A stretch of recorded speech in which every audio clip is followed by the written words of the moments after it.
Welcome to this week's episode of Superhost Down Under. This week we have David joining us. David, welcome to the show. Welcome, David.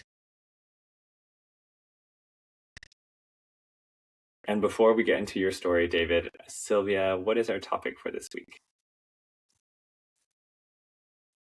Ray, I actually wanted to ask you about a particular topic. So you told me a little while ago that you were going to join the Guesty platform. And so I just wondered how that's panned out for you. Yes. So the Guesty platform, for those listeners who are not familiar, allows you to have multi-channel bookings. So direct to website, if you have your own website, VRBO, booking.com, and your existing Airbnb account, and it syncs all those different platforms into one calendar, so you do not end up double booking, get multiple guests for the same evening. And I've been using a co-host for a couple of years now, and this was something that's on my list. One of the reasons is you get more visibility for your property on different platforms that have different customers, but also so then that would mean more exposure and potentially more bookings overall. And then the other thing is the fees on the different platforms are different, and also when you book directly, there's no platform fee. So that was the reason why I wanted to try it.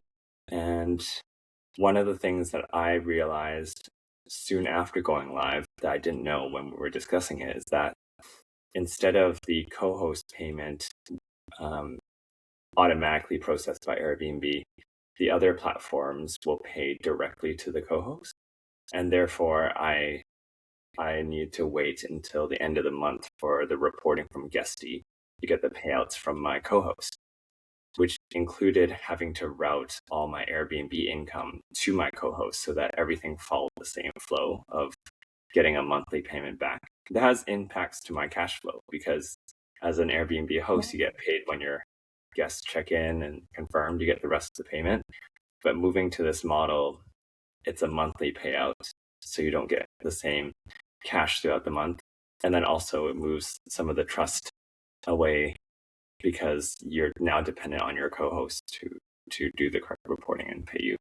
And because they're handling the money, then I think it has other implications on who you can have as a co-host. So I wanted to raise those because it's not so simple to just go from one platform like Airbnb where they manage the payouts and also lower responsibilities for the co-host to multi-channel. Yeah. Were you familiar with this, Sylvia, when I raised it? No.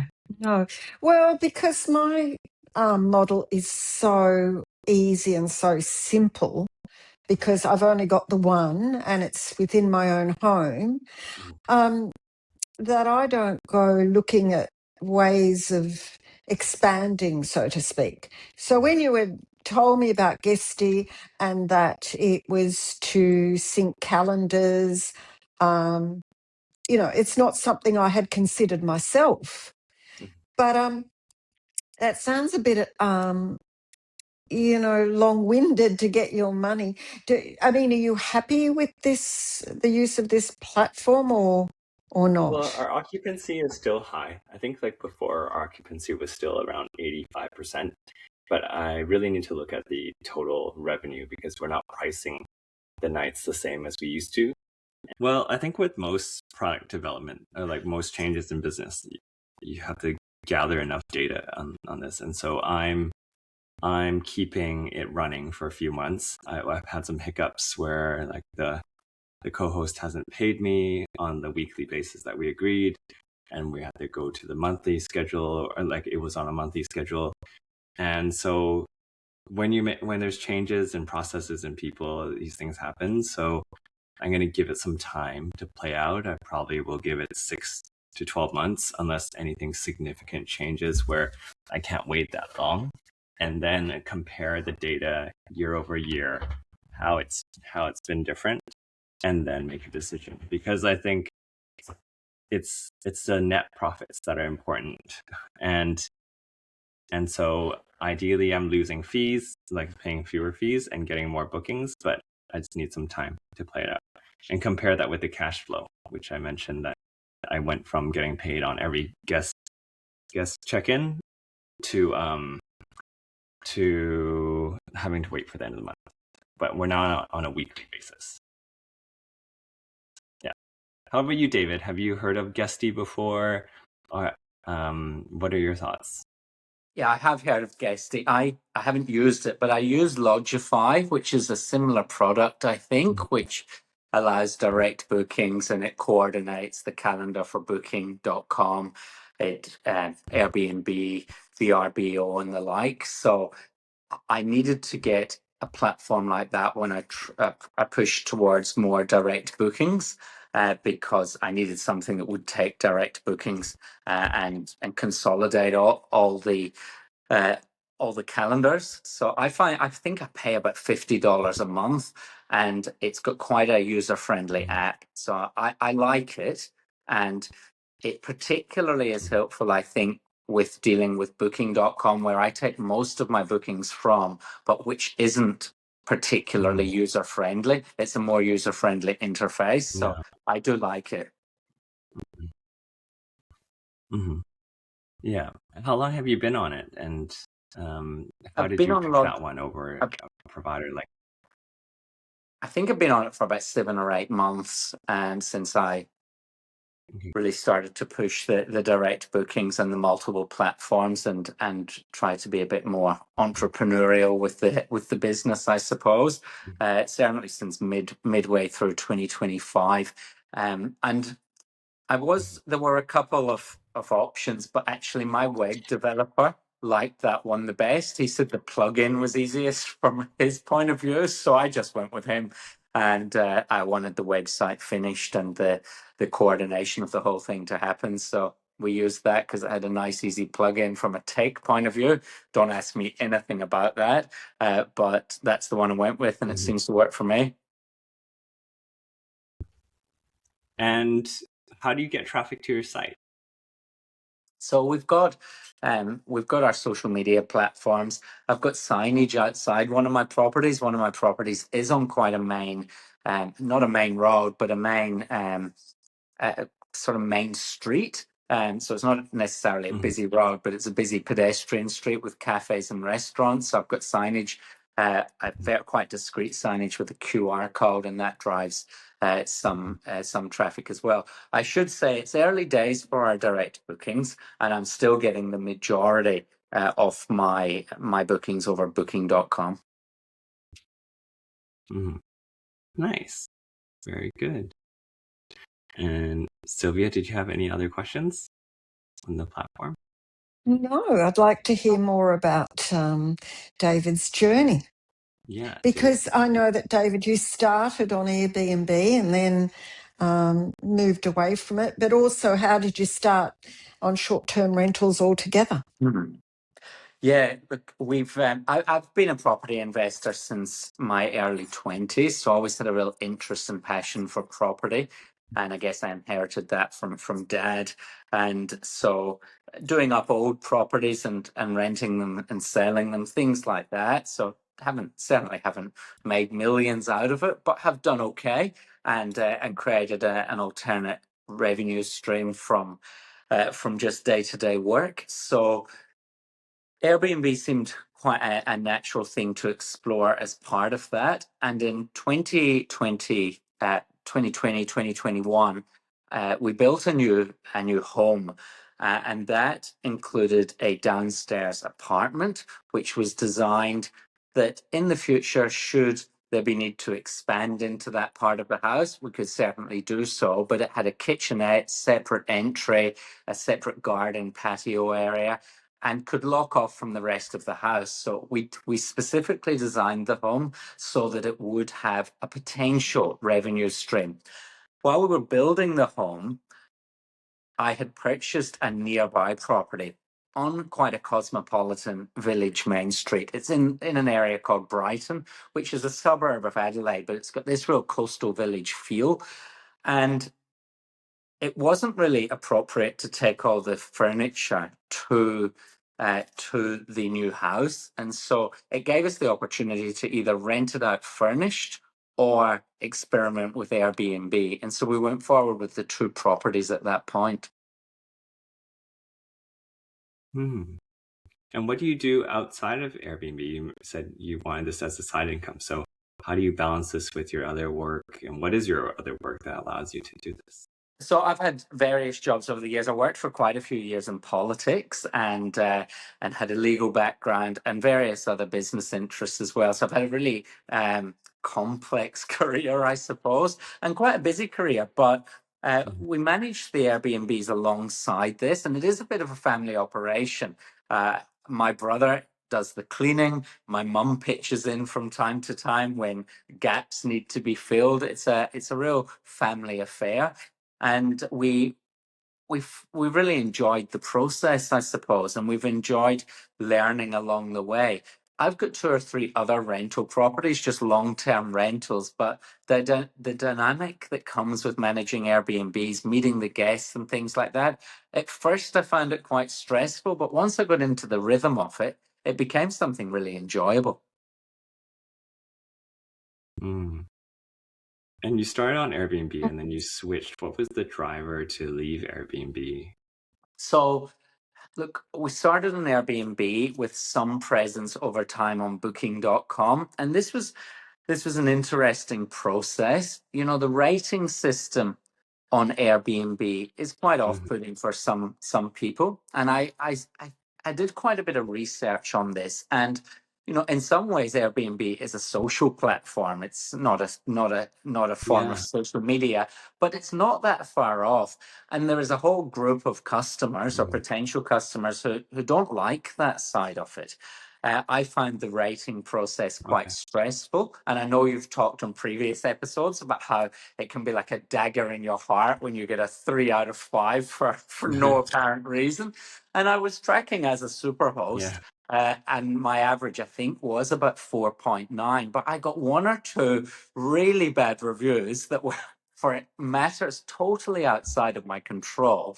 And Hmm. so that prompted us to look at other options. And I had one issue where there was a water leak in a neighboring property. And so there was quite a bit of noise during the night. And I just could never have avoided that. And the people were so distressed. They gave me a 2-star review, even though I offered to give them a full refund. And so I took I, I wouldn't say I took it personally, but I was really, really devastated by that. And I know you've talked to, and I've listened to your podcast regularly. You talk to guests who get those sorts of reviews, and it really does upset them. On another occasion, one of my guests left a bar of Things. yeah, it really does sting, Sylvia. And another thing that happened, which resulted in my other bad review, one of the guests left a bar of soap in the bathroom, and my brother just sort of didn't see it. He was doing the cleaning. And because it was a fresh bar of soap, he was just sort of immune to seeing it. And the incoming guests went nuts about this. And they demanded that the cleaner return. I wasn't actually in Adelaide at the time, so I had to get my brother to go and remove this bar of soap. And they gave us a really bad review as well. And I thought, it's time to experiment Oh, with other platforms. And that's when I went to Booking. And I found the platform clunky initially compared to the beautiful finesse of Airbnb. And clearly Airbnb put phenomenal money into the front end of their product to make it easy for both mm, the mm. host and the guests. But Booking.com was harder to use, but I started to get lots of bookings and more bookings. It doesn't have that level of social interaction.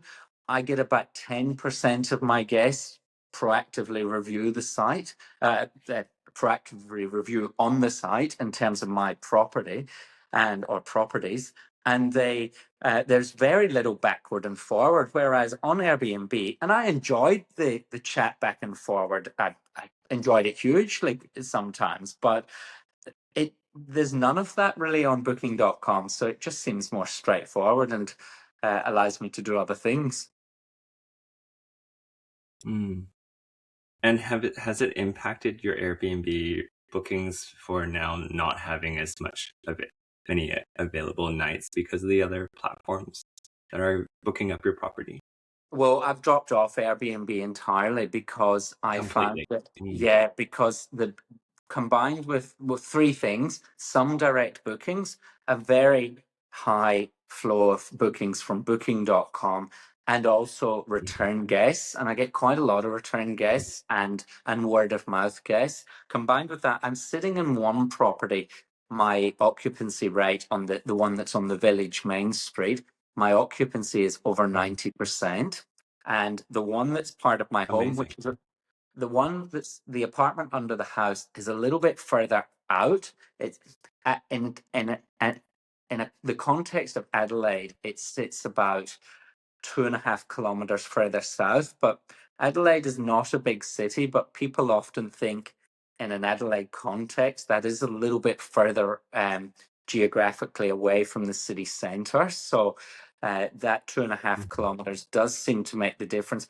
Also, I don't push that one as much because it is part of the home, but I really push that for public holidays, Christmas, Easter, significant events. Adelaide's obviously got the festival and the Fringe. A couple of weeks ago, we hosted the Gather Round, which is the AFL football round Mm-hmm. where every team plays in Adelaide. And I book out for those sorts of events. I do very well out of events in Adelaide, but I think the occupancy rate purposely sits at around about 25-30% on the apartment and about 90% on the place in the main street.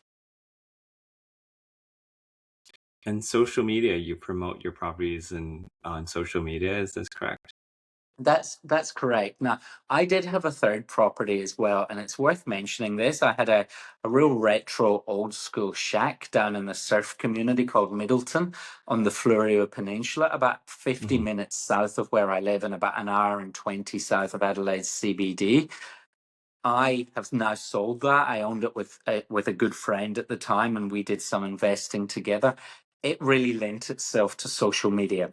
It looked nice. It was not that my other properties don't look nice, but it was quirky. It was retro. It was an old school surf shack. And I did quite well on social media, particularly Instagram. I probably took about 20% of bookings via Instagram, and I counted those as direct bookings, of course, because they just came into the inbox and we went from there.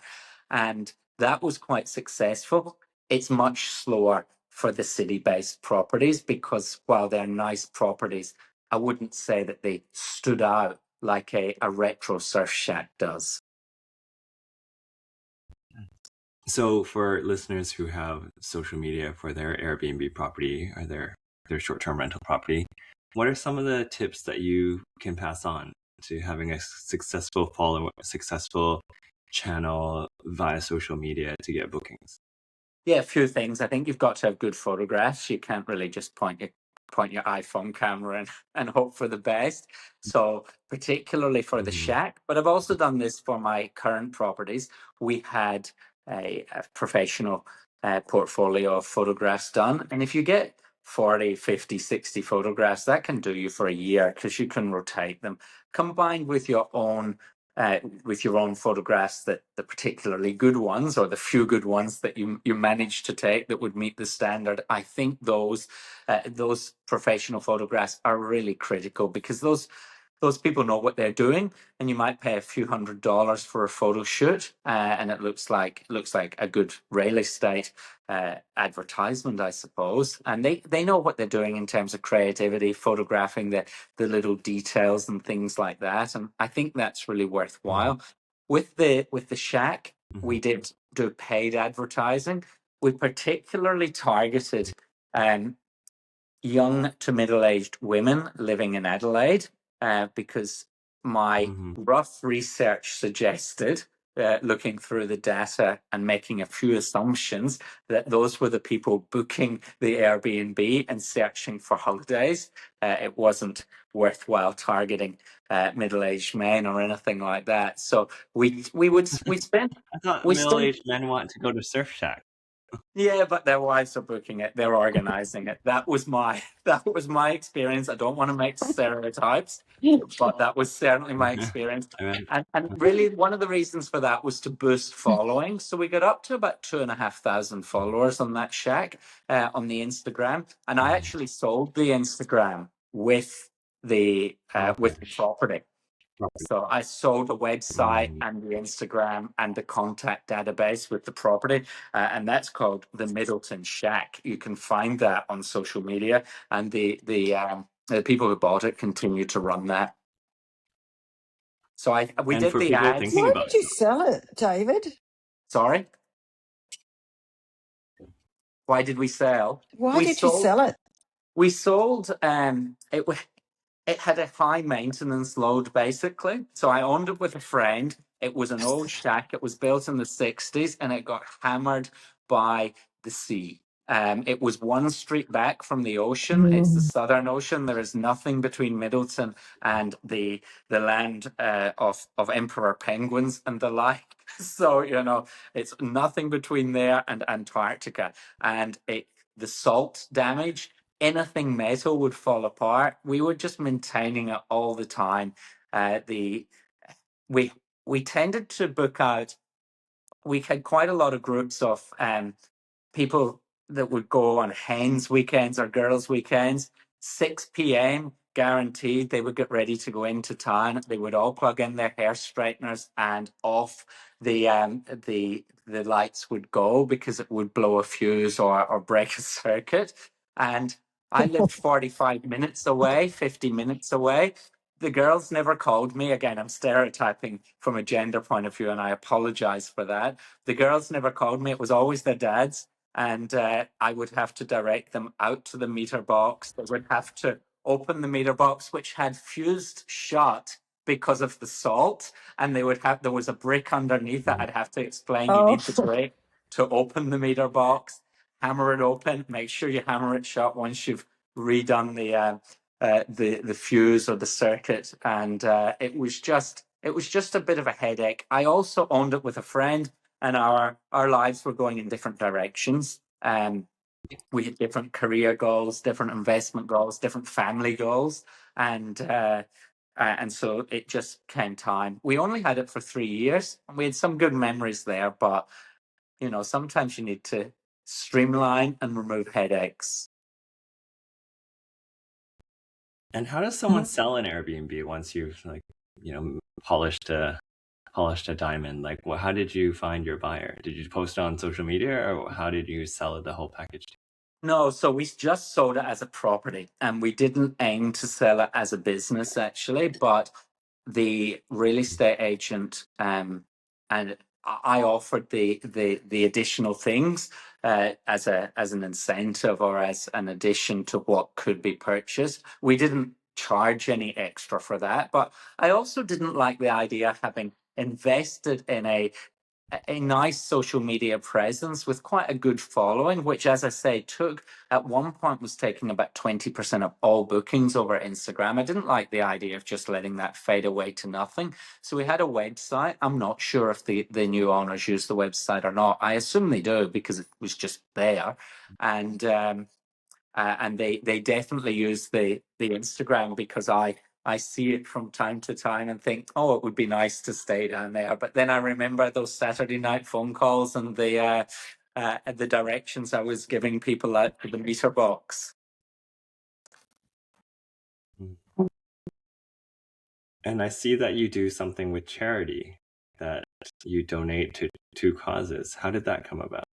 Yeah, so across both of the existing Airbnbs, we do a little social or environmental dividend, and $5 from each stay goes to $5 times two, so $10 per stay is split between two charities, and we make a donation on a quarterly basis. They're just charities that mean something to our family. One is Still Aware, which is a stillborn charity, which provides support to the families of babies who are born asleep. And I had a close friend and staff member from a previous job who lost a baby late term, and that was something that just really obviously impacted her hugely, but just supporting her in that journey impacted me to the extent that I wanted to provide a donation there. And I've got a background in conservation and environmental management. And so the second charity is called Friends of Osprey. I actually am the current chair of that charity. And it seeks to provide conservation support to ospreys, which are a type of sea eagle. They're quite common on the East Coast, actually, but there's only 50 pairs in South Australia. So it's a really interesting little charity that's kicking some goals from a conservation point of view. So we just wanted to give back, and we wanted our guests to be able to know that their stay was providing a small, and it is a small contribution to a couple of charities that mean something to their hosts. And there is a bit of information on the website. I push it a bit on social media, and also have information in the property about those two charities. Both of the charities hold annual fundraisers, and we donate stays at the properties for the charity auction for those charities as well. So it's our way of giving back. We're very involved in the community as a family, whether it's surf life saving or conservation and things like that. So that's just a way of saying that we want to support the broader community, and we've been blessed to be able to make a little bit of money out of these properties, so hopefully we can pass some on. Yeah. You also partner with a local business, the coffee shop. We do. So there's a new coffee shop which has opened in the last few months across the road on the same street as one of the properties is in. So it's called Jetty Road, Brighton, and South Australian visitors would know that Jetty Road is a bit of a destination. It's not a big main street, but it's probably got about 15 shops, gift shops, cafes, restaurants. It's right on the doorstep of one of our properties. There was a young woman called Jess who has just started a cafe there called Dozy, Dozy, and we thought it would be really nice to support her by buying some of her vouchers, and also to provide a free coffee for our guests when they arrive, because the coffee shops are just across the road. So we provide, when we're providing a little welcome note to the guests, and sometimes a bottle of wine or some chocolate, we include a free coffee as well. We hope that they get the benefit of that, but most people have more than one guest, so hopefully they take a couple of other people with them across and support Jess's little enterprise, because she's doing a really good job there. Yeah, that's really nice. Like, these are nice touches to differentiate. Great idea. Yeah. And you mentioned this started as a kind of a side income. What, after having done this across multiple properties, what's your plan and view now on the upcoming years? It's interesting. Look, I will maintain these two properties into the future. It works. It works for the family. I mentioned my brother does the cleaning. He has another job where he works overnight. So doing cleaning in the morning before he goes home to bed works quite well for him. I'm not sure if he'll listen to this podcast. He might roll his eyes and say it doesn't work well for him at all. But it works well for us all, I think. And it's everyone's a winner in that arrangement, I reckon. So it works for us. We've got a nice rhythm with these properties. We've got a situation where they're low maintenance. We've got a pattern as to how we host the guests. We enjoy the process by and large. It's not without its challenges occasionally, but 99 times out of 100, I'd say it's pretty smooth sailing. I did mention I've got other investment properties. I've got a rural property that I would be quite interested in the longer term having a Airbnb destination there. I would like to perhaps live between my Adelaide home and the rural property in the future. That again is on the Fleurieu Peninsula south of Adelaide, and it's a real tourism destination. It's got the surf beaches, it's got national parks, it's got the McLaren Vale wine district.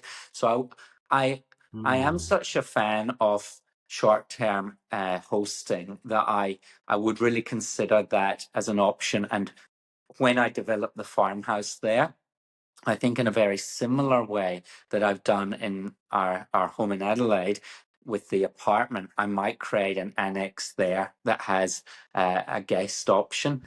I do have a couple of other properties which I have looked at maybe turning into Airbnbs in the future. They would need a bit of a renovation to get them to the point where I was comfortable hosting people.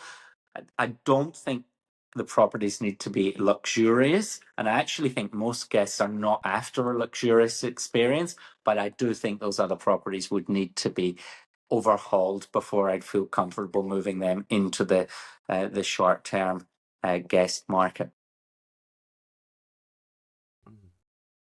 Would the rural property be a farm stay or a wedding destination? It could be Would it all of fit the either of above. those categories, the rural Yeah, I property think that you so. mentioned? It's currently rented Okay. out as a farm. And I have 100 acres there and a house. It's absolutely beautiful. Wedge-tailed eagles soaring above you. We've seen echidnas there. There's kangaroos galore. It would be a really nice property to develop in the future. It would require a fair bit of an investment, and I'm not quite at that point yet. But that's definitely one on the back burner that I'm keeping an eye on. Um, a wedding venue, yes, if you could put up with some of the challenges that come with managing wedding venues, and I know they can be challenged because I know that people that have done that in the past, but it's close enough to Adelaide and the McLaren Vale district to really be quite a special place.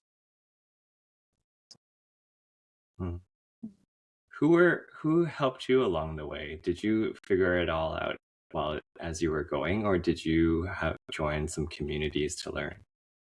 No, the most that I have learned along this journey has actually been listening to your podcast, and I know Oh my that God. particularly Oh, yeah. we have found it Yes. phenomenally No. useful. Phenomenally useful. We pick up. I've got this thing. If Mum and I are Isn't ever that lovely? driving, if Mum and I are ever driving in the car together, which we do from time to time, and we might go on a road trip somewhere, we do listen to your podcast and note down particular little ideas from you and your guests. We really do enjoy it. I think it's very, very useful, and I recommend it to other hosts as well. I do a bit of advocacy work and on a Thank you. Thank you. No worries at all. I do a bit of volunteer and advocacy work for um, the short term accommodation association of Australia, which gives me the opportunity to talk about your podcast there with some of the members of that as well. Very good. And what advice do you have for people earlier on in their journey? Well, I think people are really scared of it at first. And I know when I first listed the first property, which wasn't the one under my home, but it was the one on the main street at Jetty Road, Brighton. I remember listing it and thinking, oh, I wonder how this will go, because I had a long-term tenant had just moved out, and I kept the furniture in there and I thought, let's see how this goes. I did the photographs myself, actually. I think actually I screenshot the photographs from the original realestate.com.au ad and just used those. It looked a bit different, but not greatly so. And so I was petrified. And within half an hour, I had the first booking. And by that afternoon, I had the second booking. And by the evening, I had 4 or 5 bookings. It is an attractive property because it's 2-bedroomed, fully tiled, fully enclosed. I describe it as a maisonette. It's a bit bigger than a unit, but smaller than a house. It's highly secure. And so it was just very popular. And I was petrified of the first guest. I thought, what will go wrong? What will they not like about this property? I mentioned earlier about the reviews, and I was always fearful of those reviews coming through. Even though as I said, I maintained a superhost status during most of my journey with Airbnb. Having not been on Airbnb for the last 6 months or so, I have to say that that it is much less stressful not having the reviews in my life and eliminating that. And I have nothing against Yeah.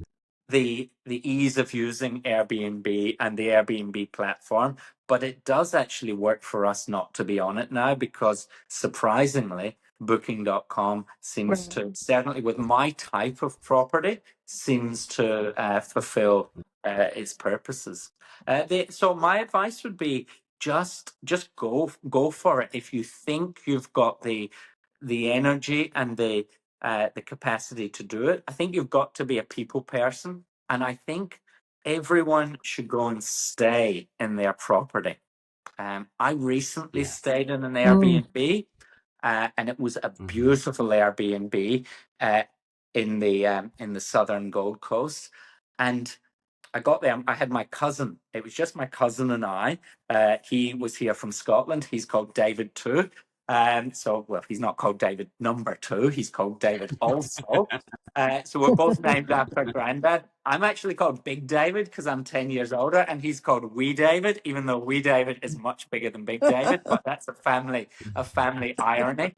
And I won't send any photographs through to back that up. But we went to a place on on the southern Gold Coast, and it was a retro 1960s place that had been done up beautifully. And we walked in, and we thought, this place is amazing, until we looked for the control to turn on the air conditioning, and there wasn't one. And Is it voice by voice? no, there was none. There was none. There was no air Okay. conditioning.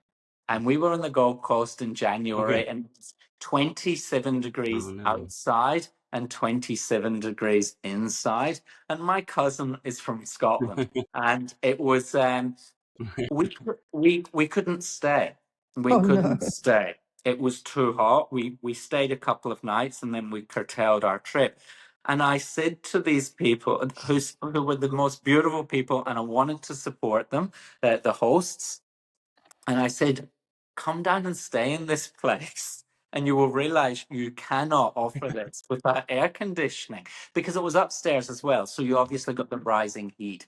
So, Mm. and Mhm. they said to me, we just didn't think that would be a problem. And I was quite stunned by that, because it was a big problem. But I think they needed to stay in it, and I have come across Yeah. properties, because I often stay in Airbnbs or short-term places when I'm traveling with family or with friends, and you do see a few where it's clear that people may not have reality tested some of the assumptions that they've made when they set it up, and it might look really beautiful, but they might just have missed a few things. So I reckon anyone setting up an Mhm. Airbnb should spend a couple of nights, maybe in a couple of different times of the year, in the property, just to make sure it's up to scratch. That's really Good great advice. advice. Great advice, David. Well, David, thank you very much for your time and for coming on the show and sharing your story and tips with us. No problem at all, and keep on doing the podcast. My mum and I will enjoy listening to it on our road trips. We're big fans.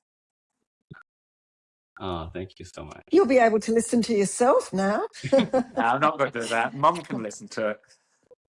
I don't like hearing myself recorded. Thank you, David. No worries at all. Take care. Thank